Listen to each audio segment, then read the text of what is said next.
O yan yung mga malibo na pa di. Nakikita naman siguro ng inyong mga mata ang mga paa ng alagang manok ni San Pedro without ingrons. Napinakulon ko na yan kasi magluluto ako ngayon ng Adidas Bicol Express. Narito na ang mga ingredients, sibuyas, bawang at dahil Bicol Express nga ito mawawala ba ang sili? Tabi ko lang na baga ako na maurag sa lada. Kailangan din ng gata ng nyog fresh from Coco Mama. Not virgin coconut oil, paminta at ang mahamuto na balaw ni Madi. In Tagalog, it's what you called alamang para sa taong ayaw malamangan. Ang maurago ng balaw na iniyo, tamahamot-hamot kasing hamot kang balaw ni Madi. Cheers sa Madi. Hinugasan ko naman siya kanayon, tamalain naman na mag-uras gad ng Bicol Express sa iniyo. Road to UTI na kitakaan, bolino na lang. Kang nagiris ko na ang lahat ng ingredients, ready na magluto si Madi na huna mo man talaga ang maurago magluto. My goodness! First thing to do is painitin ang kaldero, wag ang ulo mo. At nang mainit na ang not virgin coconut oil, nilagay ko na ang magkalabtim na bawang at sibuyas. Na hindi naman talaga mawawala kapag nagigisa. Pero okay lang na mawala ang iba, basta wag lang siya.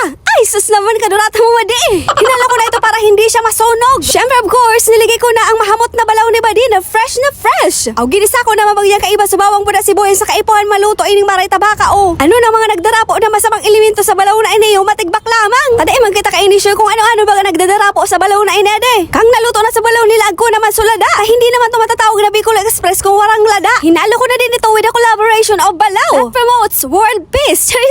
Next step, put now the feet of the chicken together with the balaw and lada.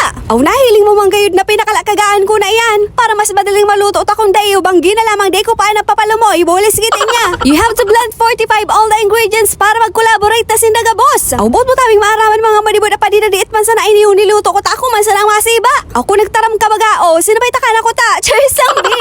Aw, ikaw na sana magluto ta barato man sana ang kilo kang bitis sa kamanok na iniyo.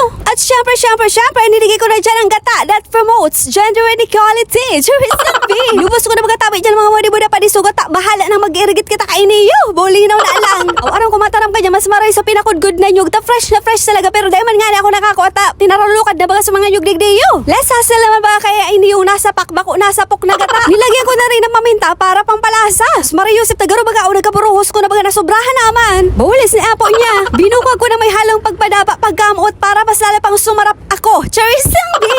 And last but not the least, na main event niligay ko na rin ang pahingurag na lada. Magkahararangan lamang ang aspak ni Madi. O tayo dinakul-dakul ko na baga o para mas maurag lamang. Tamalipot-lipot maganguya na panahon na de. O dahil na lamang kita o magparahanap kimay makugos sa tuya. Tinakpan ko na ito para maluto na at kumulo. And after 1 million years, nagkalakaga na sa Bicol Express na excited na akong kumain kasi kanina pa nagreklamo ang mga dragon sa akin tiyan. Kaunting pakulo pa para mabawasan man sa sabaw tabako man ni Cosido. Tagaro baga pa sa baon na de. Bulis kete niya. And this is it. Sa wakas na luto na ang Bicol Express na Madi na aram ko masiramay niyo taluto ako. Kaya swerte yun hanggang sa mga agom ko dyan. O hindi ko sana ko masisiramang katakunda imaralayog na ginagamit mo sa luwas kang harong. Bulino na lang. O dawa baga unang isit na tabagong kalakaga. Tinanan ko na tulos na paslo baga. Bulis na eh. Huni na tabi mga Madi na pali ang pandiurag na luto ni Madi. Magkaraon tabi kita magluwaga naman dyan. Dahil takaman mga tao na isirat ako lang nga sa kuya. Mahagad ka pa ng gan. Nagluwag na ako dyan tas bago pa o ipunaw. O di pa sila baga ang malipasan kitang gutom. O baka magtaram na kita dyan na solo sa sobrang punaw. O yan naman ka nakaluwag na ako masiba na daw ako. And this is it. Sa inot na hungit sus Mariusip nagkaparaso ang gaspak sa sobrang init. My goodness.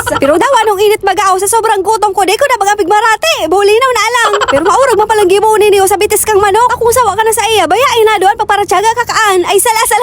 Kung sawa ka na sa adobong Adidas. Pwede mo magaining gibuhon. Yung kumuya mo man sa natokong habo mo dida para pirit sa habo. O masirawan pa magkaong-kaong digdiyo sa maurag na view sa gilid kan salog. Talagang gaganahan ka mo talagang sumiba ka ini yung nabitis sa manok na may ingron. O dapat man talaga o panagluto ka kaini yung Adidas. Pakalagagaan mo na siya para mas lalong lumumoy. Kamalain naman o garo magsapa-sapa kang gari na guma. Bulis na eh. O dawa magaw pa yung ngarago nitong lada na bulis kiti. Agaro day ko naman maganama mati so harang. O pagpasensyahin na tabi nindo mga mariboda padaan sa kuyang darakulang hungit na grabe na bagaong kapasluan. Baka na turn off na dyan sa kuyang crush. Charis lang eh. Sa sobrang gutom na day na baga nagkamarali siya na may mga mukmuk na sa pandok si Madi. O ano man kaanlabot ko man. Ano man para pasosyalan. O ika na kaini yung pagkutsara at tinidor sa bitis ka manok. Kung day ka madipisilan. Basta ang importante mahalaga. Basog ka. Bulino na alang.